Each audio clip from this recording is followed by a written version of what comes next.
Bismillahirrahmanirrahim. Assalamualaikum warahmatullahi wabarakatuh. Alhamdulillahi rabbil alamin. Walhamdulillahilladzi ja'ala al-istiqlal ba'da siyami Ramadan.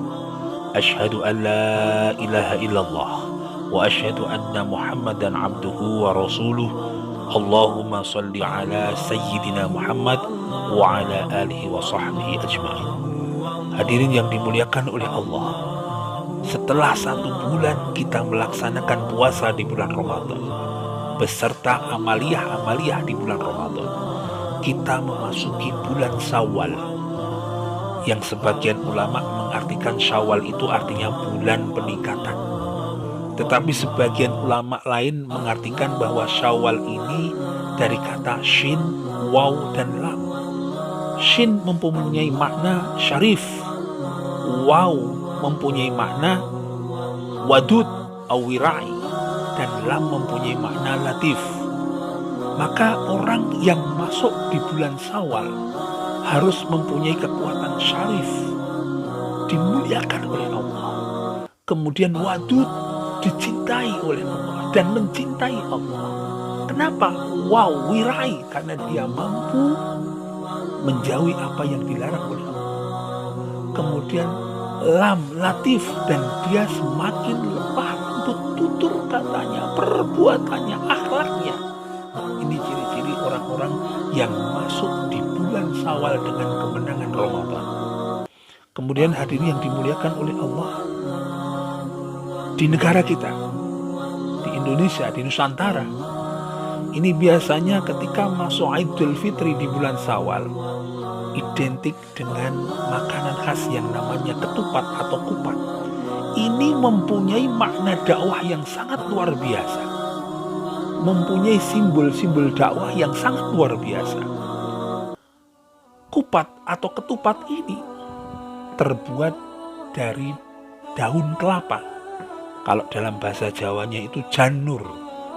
Janur ini diambil dari bahasa Arab yang mempunyai makna jannatun nur, cahaya surga. Maka orang yang setelah melakukan ibadah di bulan Ramadan dan sukses masuk ke bulan Syawal, dia pasti akan mendapatkan janur, jannatun nur, cahaya surganya Allah. Tetapi dengan bagaimana?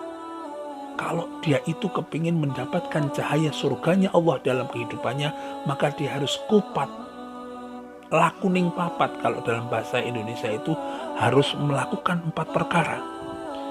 Yang 4 perkara itu, yang pertama yaitu harus lebur, yang kedua kalinya yaitu harus labur, yang ketiga adalah luber, dan yang keempat adalah lebar. Ini kekuatan cahayanya surganya Allah akan muncul dalam kehidupan kita. Kita bahas yang pertama yaitu lebur. Kita harus mampu meleburkan dosa kita. Dosa ada 2. Dosa dengan kaitannya dengan Allah yaitu ubudiyah kita, hubungan kita kepada Allah. Maka insya Allah kalau kita sudah sukses di bulan Ramadan, kita diampuni dosa-dosa kita. Tetapi permasalahannya doa antar sesama manusia atau muamalah. Caranya bagaimana? Harus saling meleburkan hati kita, saling meminta maaf dan memaafkan. Maka ini kunci kita itu mendapatkan cahaya surganya Allah. Dalam sebuah hadis Rasulullah, ma min muslimaini yaltaqiyani fayatasofahani illa ghufira lahuma qabla ayatafriqa. Tidaklah 2 orang muslim yang saling bertemu kemudian berjabat tangan kecuali akan diampuni dosa-dosa mereka berdua sebelum mereka berpisah. Jadi kalau kita itu bermaaf-maafan, bersalam-salaman, ikhlas karena Allah, sebelum tangan ini dilepaskan, Allah sudah mengampuni dosa-dosa kita antar sesama manusia yang kita pernah berlaku atau melakukan sesuatu yang menyinggung teman kita, saudara kita. Walaupun dosa-dosa itu setinggi langit akan dihancurkan oleh Allah sebelum tangan ini dilepas.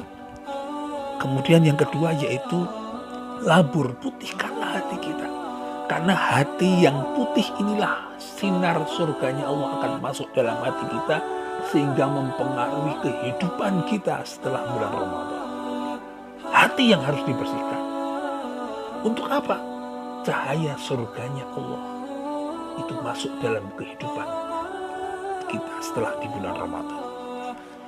Dalam sebuah hadis Rasulullah, innallaha la yanzuru ila suwarikum wa amwalikum walaki yanzuru ila qulubikum wa a'malikum. Sesungguhnya Allah tidak memperhatikan rupa dan harta kalian, akan tetapi yang Allah lihat itu adalah hati dan amal kalian. Maka tidak ada gunanya rupa yang cakep, harta yang banyak, jabatan yang tinggi, kalau hati kita itu tidak kita putihkan, kita tidak kita bersihkan, kita tidak akan mendapatkan hikmah cahaya surganya Allah dalam kehidupan kita. Kemudian yang ketiga yaitu luber. Kalau dalam bahasa Indonesia itu luber itu tumpah, airnya tumpah kemana-mana. Artinya mempunyai makna ketika kita mempunyai tenaga yang lebih, harta yang lebih, kekuatan yang lebih, bisa membantu kanan kiri kita. Bersedekah, berzakat, berinfak, berikanlah yang terbaik tetangga kita dengan harta kita, dengan tetangga kita. Ini yang bisa memutihkan kita, yang bisa menunjukkan bahwa kita itu berhak mendapatkan cahaya surganya Allah. Maka dalam sebuah hadis Rasulullah, tidak ada hari kecuali setiap hari tersebut ada dua malaikat yang turun setiap pagi dan berkata, salah seorang di antara mereka berkata, ya Allah, berilah ganti bagi orang-orang yang berinfak. Dan berkata malaikat yang lain, berilah kebinasaan bagi orang-orang yang kikir. Jadi setiap pagi itu malaikat mendoakan kita bagi kita yang mau bersedekah setiap pagi. Tetapi ketika kita mampu, harta kita lebih, tenaga kita lebih, tapi kok kita kikir, tidak mau melebihkan kekuatan kita, tidak mau melebihkan harta kita untuk membantu kanan kiri kita, maka malaikat juga mendoakan kita akan binasa. Binasakanlah ya Allah. Ini doa malaikat yang Masya Allah, naudzubillah summa naudzubillah. Kemudian yang terakhir yaitu lebar atau bertebaranlah wahai manusia di muka bumi ini dengan iman dan Islam. Ini kunci cahaya surganya Allah masuk dalam kehidupan kita. Ketika dengan iman dan Islam kita bertebaran di muka buminya Allah, kita masuk di setiap jengkal tanahnya Allah dengan iman dan Islam, maka di situ ada orang yang beriman, di situ ada Islam, ada kemaslahatan. Politik, ekonomi, sosial, budaya, semua. Kalau di situ ada iman dan Islam, tidak akan terjadi kekacauan. Tidak ada terjadi huru-hara. Yang ada kemaslahatan yang terus-menerus sampai akhir hayat. Inilah, maka hadirin yang dimuliakan oleh Allah, agar kita mendapatkan Jannatun Nur, cahaya surganya Allah. Yang pertama, leburkanlah dosa-dosa kita. Yang kedua, putihkanlah hati kita agar cahaya surganya Allah itu masuk dalam jiwa kita. Kemudian yang nomor 3, luber atau lebihkanlah kekuatan kita, lebihkanlah harta kita untuk membantu sesama. Dan yang terakhir yaitu lebar, bertebaranlah engkau di muka buminya Allah dengan iman dan Islam. Wallahu muwaffiq ila aqwamit thoriq. Wassalamualaikum warahmatullahi wabarakatuh.